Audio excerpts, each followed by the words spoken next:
What up, though? Hola, mi gente. It's your host who in the neighborhood and the streets the most, Jay Hodge with In Your Hood, InYourHood.com. And today is another news segment of Hood Sites. Welcome to Hood Sites, and you know what we're doing. We disrupting the information that you do not know, more importantly, but we also giving you more extensive knowledge on things that you may already know a little bit about. Because we understand that everybody do not have the time, given their life schedules and duties and responsibilities. They don't have the time to seek out information or sit down and read information that they may need. And then we got those people who just may not choose to. They just don't make the choice to do it. But that's what we're here for, to plug you with information that you can take with you, not just receive it, but take with you and apply it in your everyday life and in your endeavors and whatever you got going on. But you know that's what we're here to do. Disrupt the information that you do not know and plug you with information always. Because like I said, I select particular readings every day from the readings that I do every day starting at 4:30 in the morning. I get up at 4:30 in the morning every day and I read. So I select particular readings to report in the news segment to plug you with information and to plug the black community with information that they need. And then to disrupt the things that they do not know. Now, I want to give an insider and a tip before we get started. Because one thing that we all need to pay attention to, as I said before, is the Federal Open Market Committee. They are a group of board members that's within the Federal Reserve. So the Federal Reserve is who controls the money, plain and simple, and the interest rates on the money, plain and simple.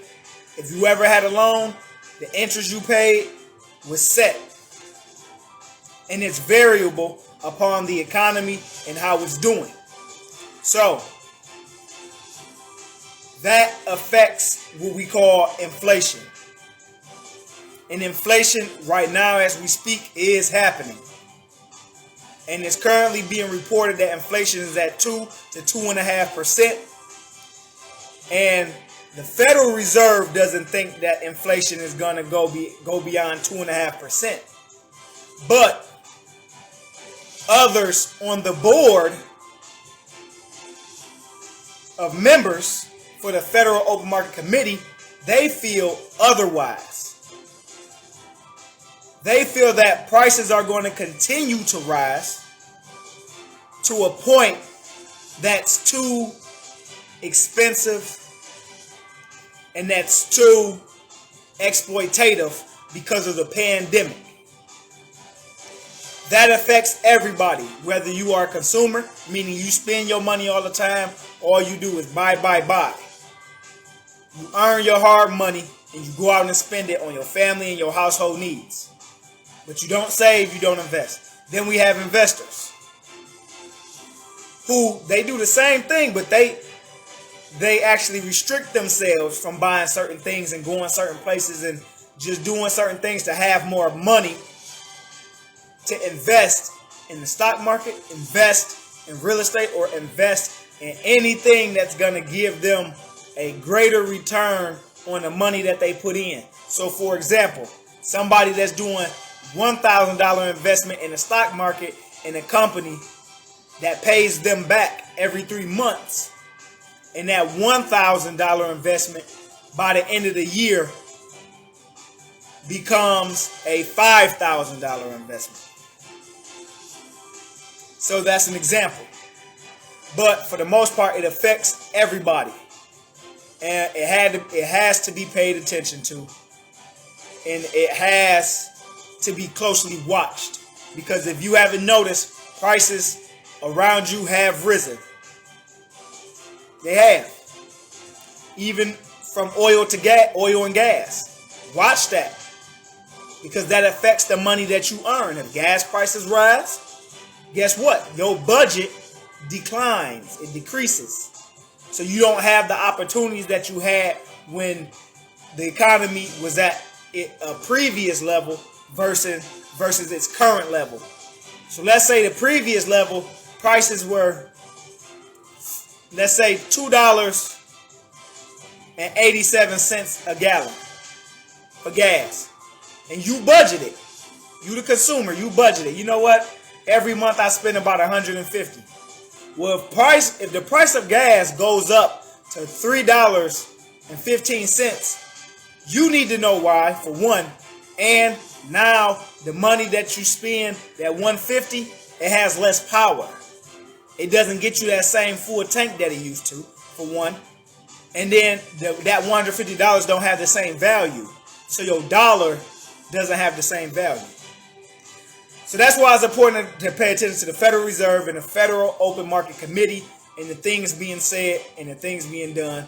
And also paying attention to the U.S. Bureau of Labor Statistics, because jobs affect that too. The number of jobs, the job creation, the unemployment rate, the number of payrolls, farm and non-farm. All those things. It all affects your everyday life. And our everyday lives is surrounded by the dollar. And that's where we at right now. So you want to make sure that you are able to come up with a strategy and a plan for when things like that happen and occur. They tell us to save, but you got to invest. At some point, you got to invest. So today's news segment is called 200-year-old historically black community in Michigan continues to struggle after years of disenfranchisement and racial inequity. Continuing. Nationwide, if you live in one of 10 contiguous South Oakland County, Michigan suburbs. Now today's news segment, it hits closer to home for me. So I'm gonna read this one more time because this hits close to home for me because this is my home. Detroit, Michigan is my hometown. So again, nationwide, if you live in one of 10 contiguous South Oakland County, Michigan suburbs, one of the wealthiest counties in the United States, you are living on the stolen land and looted lives of a historically black community called Royal Oak Township. Dating back to 1819 and before Michigan's 1837 statehood. White security and wealth were built simultaneous and interdependently through the destruction and annexation of historically black Royal Oak Charter Township, now a 0.55 square mile remnant of an area that once spanned 36 square miles. Continuing.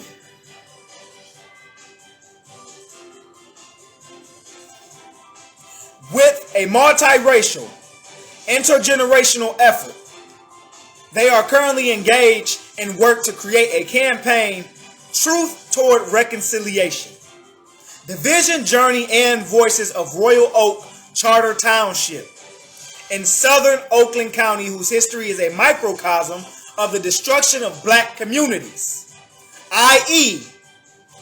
Detroit's Black Bottom, Tulsa's Black Wall Street, and Rosewood's Massacre. Continuing. A GoFundMe page has been established for those who wish to support this campaign, which includes the production of a documentary video, e-magazine, social media, conversations, intergenerational dialogues, truth-telling stories, and voices of those who have lived or currently live in the 36 square mile township and surrounding area. Continuing. Spearheaded by Friends of Royal Oak Township, Inc., a volunteer-driven 501c3, this effort was launched in late 2019. They want to raise a minimum of $75,000 to continue advancing our year one planning for the initial stage of this historic 2-year initiative. Their effort will join a mere handful of other truth and reconciliation movements nationwide, inclusive of the City of Chicago's police reparations and suburban Chicago Evanston and the North Carolina cities of Asheville and Greensboro. Continuing.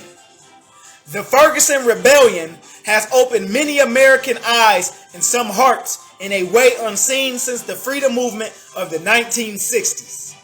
During his tenure, the so-called leader of the free world, Donald J. Trump, made white rage as real as in any other time in America's history. Historically, and particularly since the Jim Crow era, growing numbers of white people continue to support racist policies. The events of January 6th and the bastion of American democracy, the plight of democracy was exasperated beyond any sense of rational, ethical, and moral humanity. Continuing. Against the backdrop of the documented 4,400 black lynchings in America between Reconstruction and World War II, the August 28, 1955 torturous murder of 14-year-old Emmett Till, and the more recent numbers of George Floyd, Breonna Taylor, among a list too lengthy to recount. We were once again awakened in our homes, throughout our neighborhoods, across this country, and around the world to publicly proclaim that Black Lives Matter.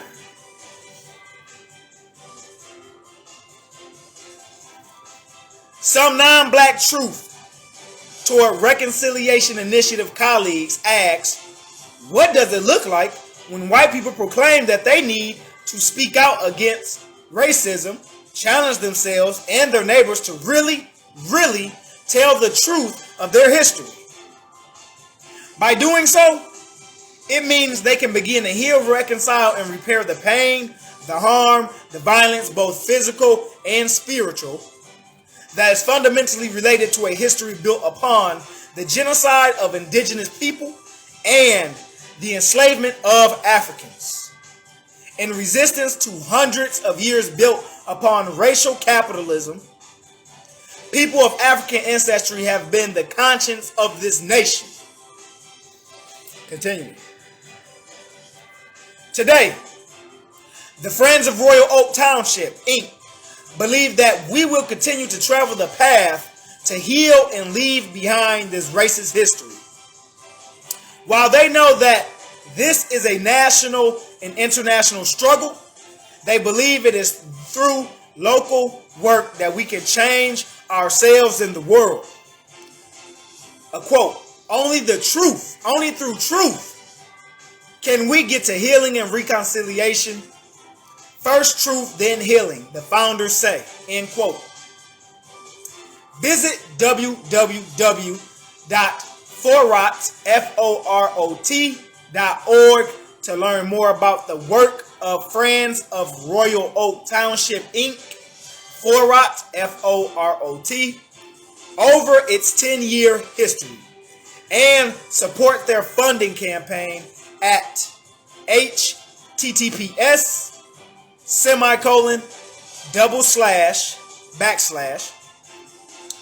charity.gofundme.com/o/campaign/decimation of a black community.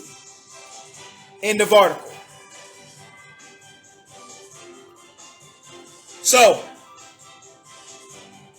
again, the title of today's news segment is 200-year-old historically black community in Michigan continues to struggle after years of disenfranchisement and racial inequity. And what we have here is, once again, a cultural challenge, struggle, and constraint and issue because of our cultural identity, being black, but more natively being African. here in a country that was formed called America.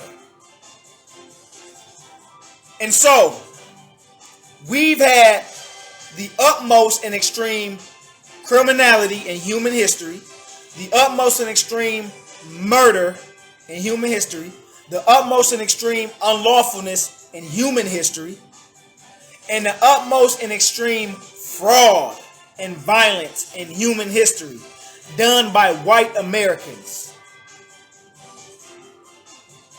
grouped as Europeans.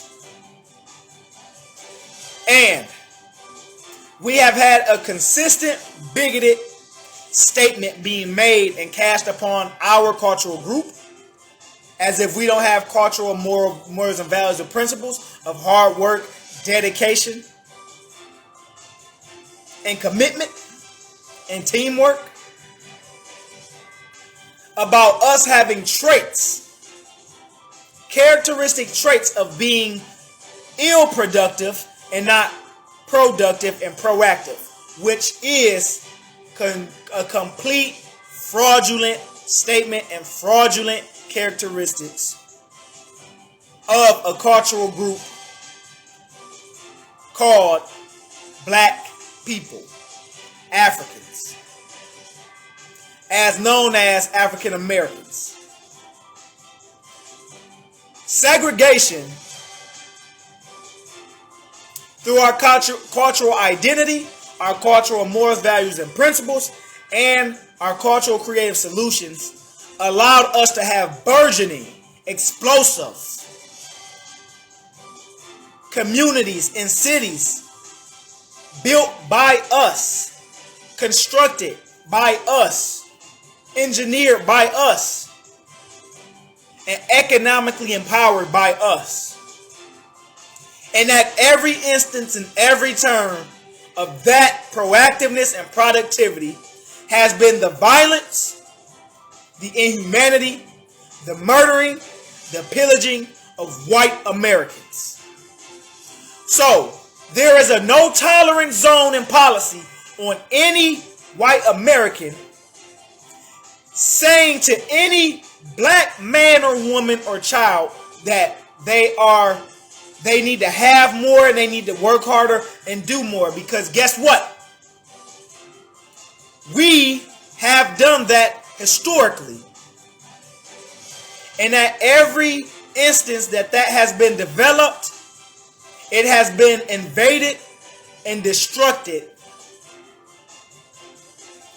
and annihilated by white Americans, Europeans, out of jealousy, envy, fear, greed, and most of all, fright.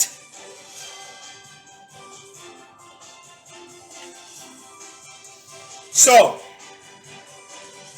with the findings of course, white people themselves, of our cultural identity being an identity of strength, resilience, and stealth, and brute, and wealth, great wealth, and power, they said dark hairs, dark eyes is dominant, meaning conquerors. And light hairs, light eyes, and light skin is recessive, meaning weak, the conquered. That is something that we all learned, and that is based on our cultural identity. Our cultural identity has caused an obsession amongst white Americans. And so now we're faced with a cultural challenge, issue, and constraint of rebuilding the communities and knowing where we are. Because we have to be aware and be conscious and be aware and be conscious of where we are. You know, that is a cultural value and principle and moral of ours in our culture, of knowing where you at. Your grandparents always tell you, you better know where you at. Your mother, your father tell you, hey, you got to know where you're going and you got to know where you at. Our neighborhoods, we have a code of you better know where you are, as a sign of and a signal of you better show respect or there will be consequences. So in this instance, growing up and being raised in Detroit, Michigan, all Detroiters, all Michiganders, as they label them, as far as the white people have labeled Michigan and people of Michigan, Michiganders. Every black man, woman, and child needs to know that Royal Oak Township is a 200-year-old historically black community. And that city belongs to us. So there's a no tolerance zone and policy on going to Royal Oak and being harassed or demeaned or devalued in a city that belongs to you. And now the extreme unveiling of truth is coming out. And as we continue to prosper in birth rates and in population as a cultural group, we will continue to see more extreme unveilings of the truth of who we are, because it's commonly said, they know who you are, but do you know who you are? This is another case and another instance of the message I give every news segment. Your cultural identity, you have to be empowered in it.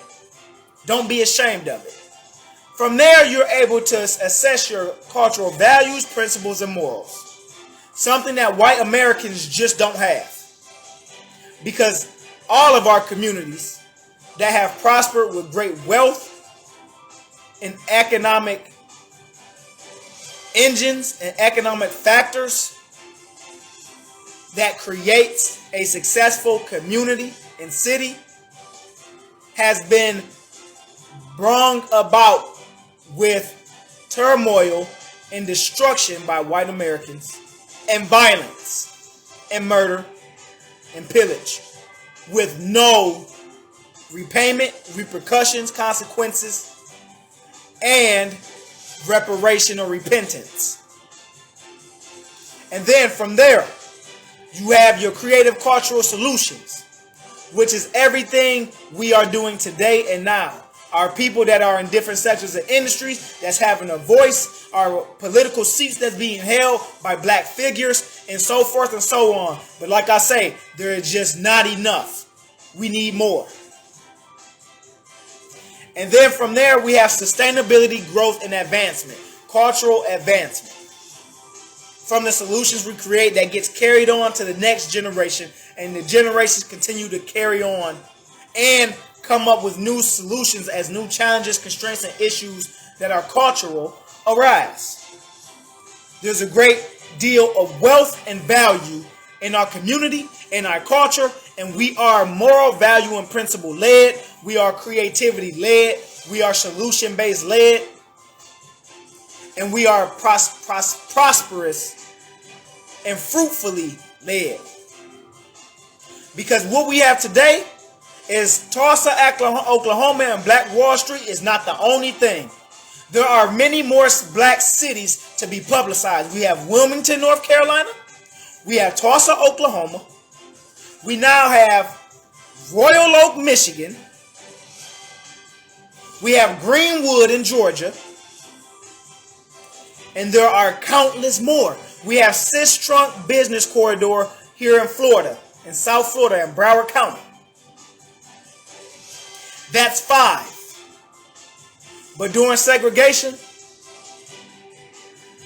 as innovative and as determined and committed and dedicated and as hardworking as we were,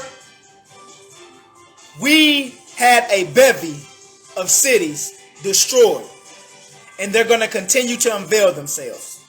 So again, everything from your culture you take with you and apply it in your life.